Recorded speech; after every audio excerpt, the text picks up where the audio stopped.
Welcome back. Well, you know when they say the media has a role to educate, inform, entertain the people, this is going to be one of those many roles now, one of those caps that we'll have on. So we're talking about, you hear it in a moment. Markwe?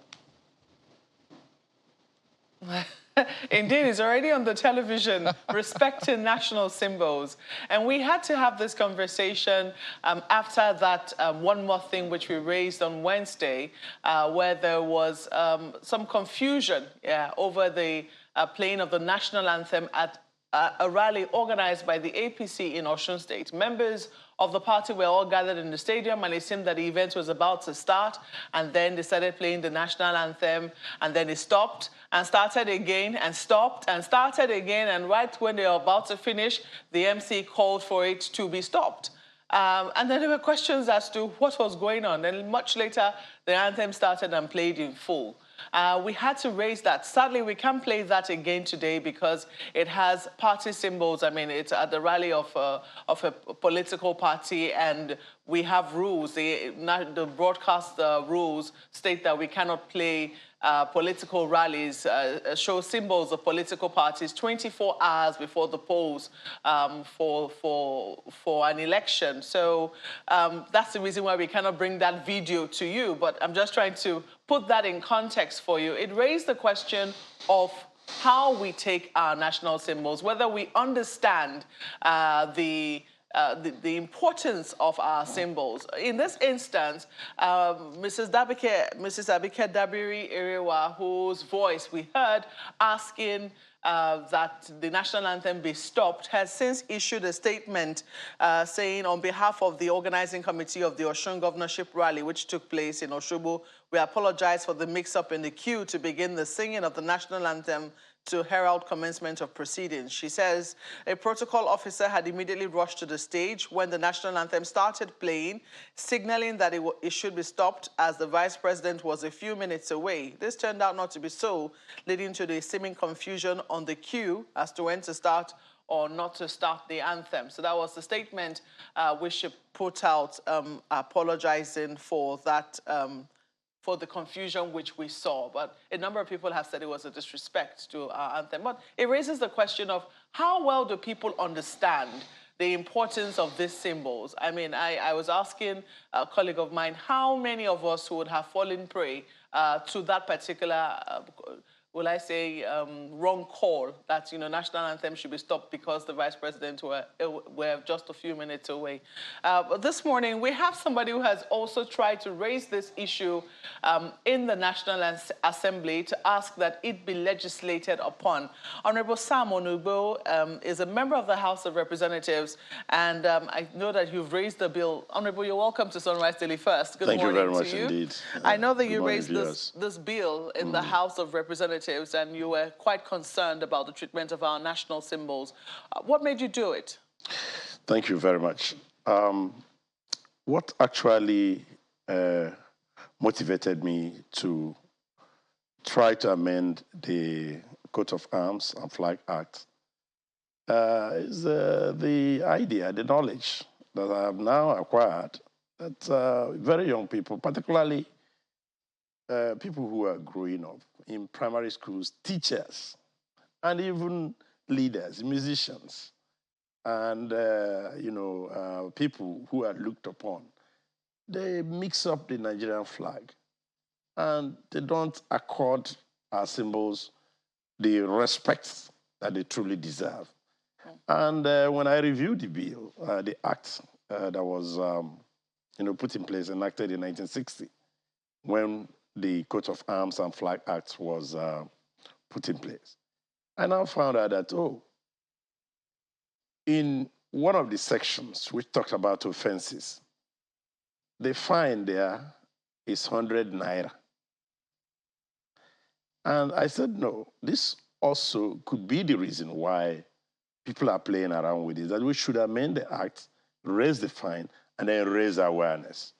After the bill was moved, I went as far as, writing to the National Orientation Agency. Indeed.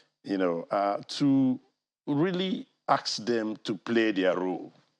Because the confusion that we are into right now is worrisome. Why did I do that? I recall that a teacher in a school was telling a story about what happened in her class, how a young pupil in a primary school was being taught by her teacher how to draw the Nigerian flag. It turned out that the child perhaps came from a family that was very familiar, that knew about this and inculcated that in him. So the young chap insisted on green, white, green. But the teacher insisted on her own part that there should be superimposition of the coat of arms on the flag. And the teacher insisted? Yes, that was what really got me. The teacher was ignorant of the fact. Because of the kind of flags that she sees either in vehicles or are displayed or in offices of some big men, even those of us who are in the National Assembly, some ministers, I've had issues with a number of ministers, when I went to the offices and I saw that they were displaying the wrong flag, and I will call their attention and say, sir, please try and change this flag. This is not the flag you're supposed to be using. You're supposed to use the green, white, green. And some of them would turn around and say, oh, no, I wasn't the one that put it there. Oh, is this protocol? I remember that the day I moved this bill, in the 8th Assembly, the flag behind the then speaker was also this flag with superimposition of the coat of arms. And it was then we moved. Where did that come from? I mean, it is true that, we have been seeing in recent times a flag with the coat of arms on it. And maybe some people were thinking that maybe it was something to reinforce the power of the flag by also putting the coat of arms. Where did that come? Where did that creep in? Well, it's probably, the state flag, the one that Mr. President uses, has the coat of arms. The one that either he puts on his car when he's driving. But you see that anytime you look behind him, you see the green, white, green flag. And that's what I tell people. I tell my colleagues too, because a situation where very confusing flags are manufactured, produced at Area 10, at Oluwale, all over the place. That's the reason in the bill, I sought amendment to the bill, sections 3, subsection 2, C, that look, these flags should be produced only by, this agency, the National Orientation Agency. Also in the other section, I said, we should ensure that we honor our flags, our, national symbols, because it's very clear to me that it's not been honored. Look, in recent events of major political parties, churches, ceremonies, musicians, when they're playing, they keep waving the green, white. And when they wave that, very young people at home, in schools, and that's what they imbibe, that's the flag, including the teacher who insisted that you must put a coat of arms on the flag. On the flag. That was what actually, pushed me. So we have to really, be a nation, respect our symbols, and ensure that that is actually inculcated in our young people, including the teachers, so that, and then these musicians, comedians, and all this. So when they brandish these deconstructed flags, it becomes a source of concern, confusion all over the place. Okay, so let me ask you, when you said you wrote to the NOA, yes, asking them to more or less wake up. I did. What was your response? I never got one. I never got a response. I'm talking about the 8th Assembly. Never got. I was so embarrassed. I also wrote through the Committee on Legislative Compliance, because I know that you can see between then and now what has changed. Never got a response from NOA. I don't know. It's not enough to really, for people to just, hold positions, answer big names and all that. We should really cultivate the culture of making sure that we contribute, no matter how modest, to the improvement of the society or to the improvement of whatever organization that we find ourselves. That, to me, is the essence of leadership. Mm. Well, another disturbing area which you've raised, I mean, it's very disappointing that you say you wrote to the NOA and I did. And you didn't get a response. I want to imagine that, the Director General and officers within the NOA are watching this morning and perhaps may have some response to that, and also perhaps add to the discussion this morning in terms of what they are doing to raise public awareness about the importance of public symbols. But beyond that, looking at other aspects of this now, I mean, the flag, you talked about how protocol officers are the ones, because I'm sure the flag which you notice behind the speaker, not making any excuses for him, because if he too had known, he would not have that kind of flag hanging behind him. It was changed immediately. When you raised it. Yes. So the question will also be the awareness level of protocol officers. Is there a training that you are aware of as a member of the National Assembly for protocol officers in terms of the importance of national symbols? Well, it's difficult for me now to say whether they actually have received some trainings because... Because in this excuse, sorry to interrupt you, in this excuse which the Madam Abike put out, she said it was a protocol officer who ran and told them to stop playing. I do not know if it's a government protocol officer or maybe just a protocol officer for their event, but assuming it were a government protocol officer, shouldn't the person know that it is too late to be stopping the national anthem? I'll tell you something now very straight. By the time we resumed in 2019, one of the leaders in the National Assembly, they made his portrait. And his portrait still had the flag, the one that has coat of arms. I had to go up to him and say, look. So he said it was protocol that did this. And quickly, he ordered that thing be changed. And that's to talk about how much a protocol officer knows or whether he's just going by his designation. I'd earlier said here that it's not enough that we're answering big names but you are not making modest, commensurate contributions to, whatever role that you have. This is the flag which you're referring to, which you say is a deconstructed flag. It's construction. But I'm sure this picture was taken somewhere of a flag which is supposed to be the Nigerian flag flying somewhere, but they don't know that this is a misrepresentation of the Nigerian flag. Question, is that the flag you see at the United Nations? The answer is no. This is that the one? That's the one you see. So it's lost on us. And let me take this opportunity to say that it's just not Channels Television that should be championing this alone. Other, broadcast organizations or TV stations should also join. The radio stations, they should join so that we create the needed awareness and make our people, to know what they're doing and not to continue to embarrass the nation. Because we do not have two flags flying at the same time.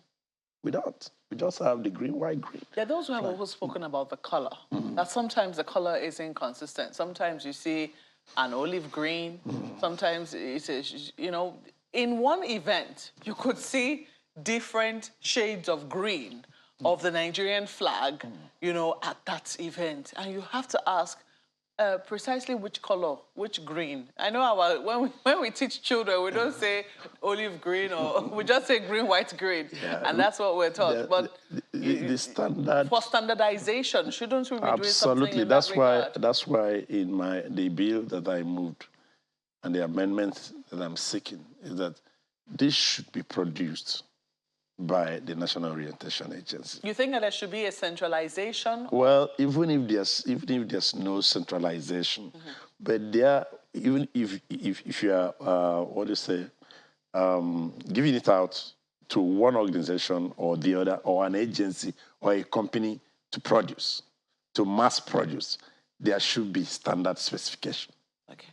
That's the point I'm making. Okay. Yeah. Let's take this to Lagos now. I know they have questions, right?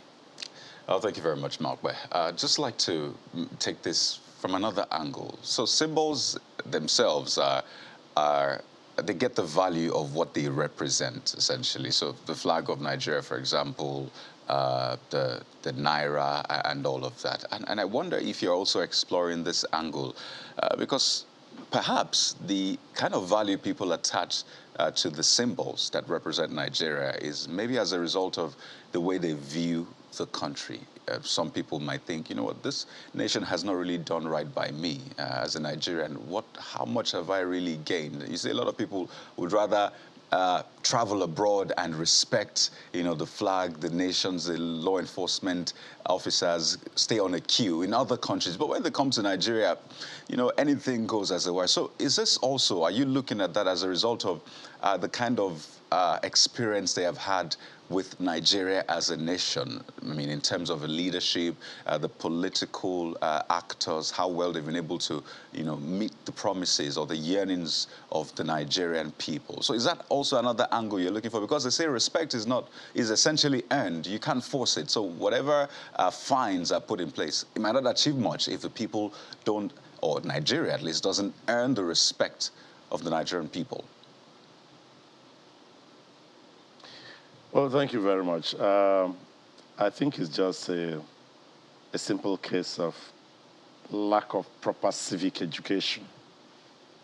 That's what it is. The reason I say this is because I worked for the U.S. government, for the U.S. Embassy for almost 18 years here in Lagos. And I know that it's not a question of people traveling abroad. They are obedient when they come to the visa line, no matter the big man. Once he's supposed to queue and get his visa, the little guard there at the embassy controls and directs him anyhow. And he's very obedient. He obeys immediately. So there's something wrong, where we don't take certain things seriously.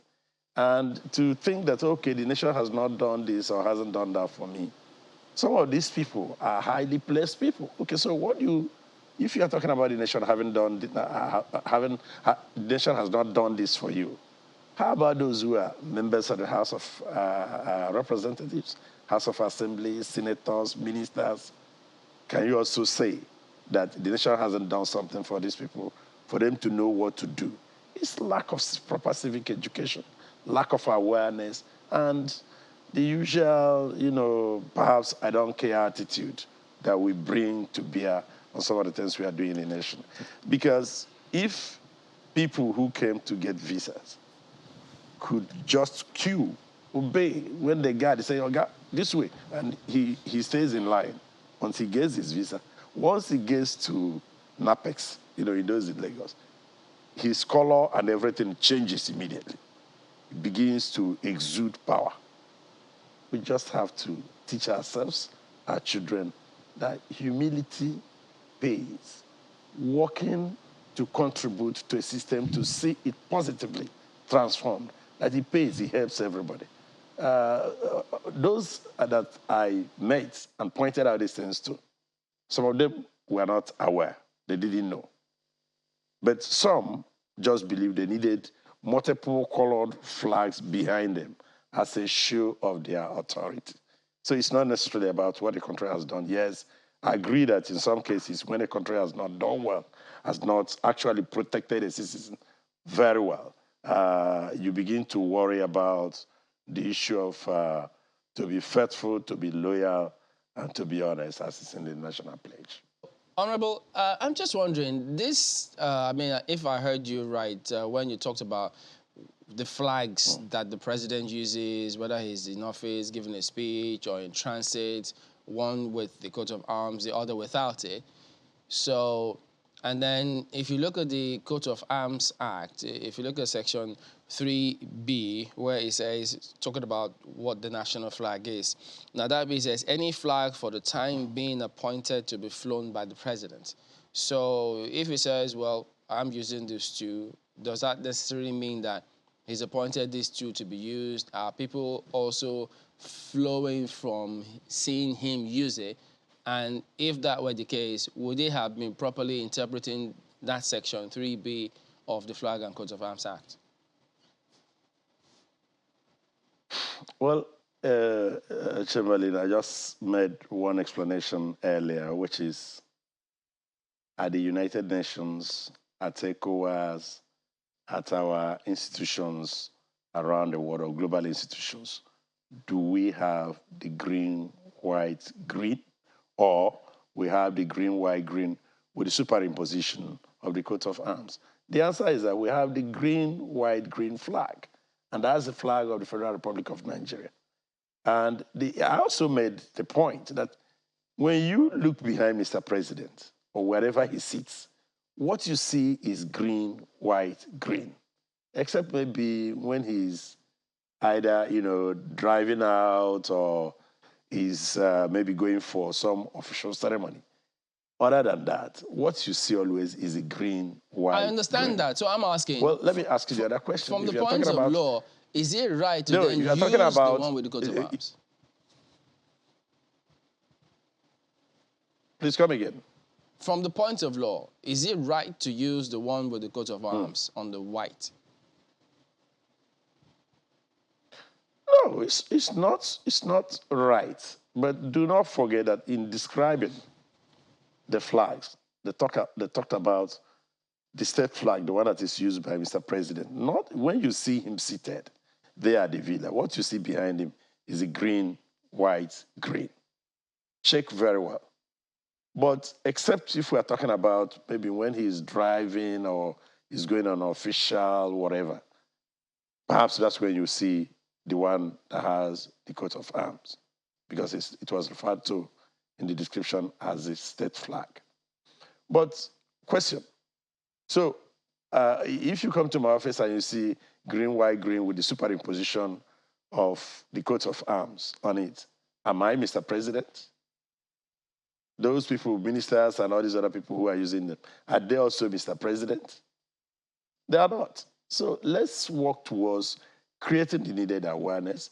I think to me, it's a little bit embarrassing that at this age, this is a flag that we started using since October, 1960, after Pa Taiwo Akunkumi, came up with the design from when he was about 23 years, when he was out there at the Norwich Technical College in London. And he won the competition, and this was accepted, and we've been using it since then.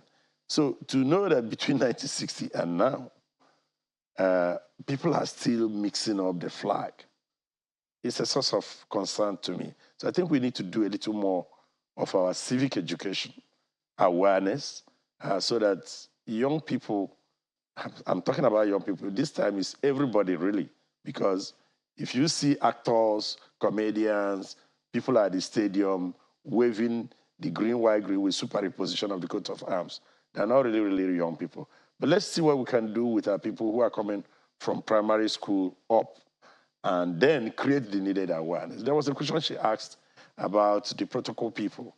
I remember when I was working, let me just make a point. Yeah, quickly, okay. 30 seconds. Okay.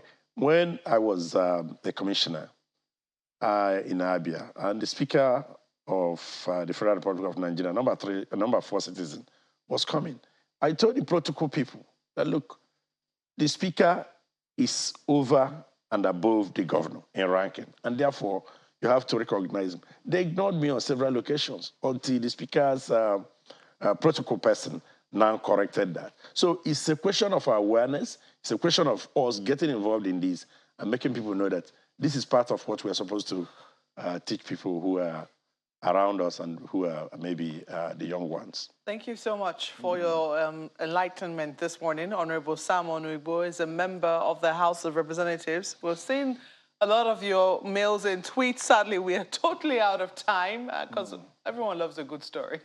But we hope that we get a response from the NOA on this and see what we all can do to uphold our national symbols. Thank you so much for watching. I'm Mark, where are we going, Yusuf? I sunk my head in those messages. Quite interesting. But, we have to run. Thank you for joining us. I'm Kayode Okikulu. Thank you for watching. I am Bukola Samuel Wemimo. Remember, you can't wait until life isn't hard anymore before you decide to be happy. I'm Chamberlain Nusa. Have yourselves a very great day.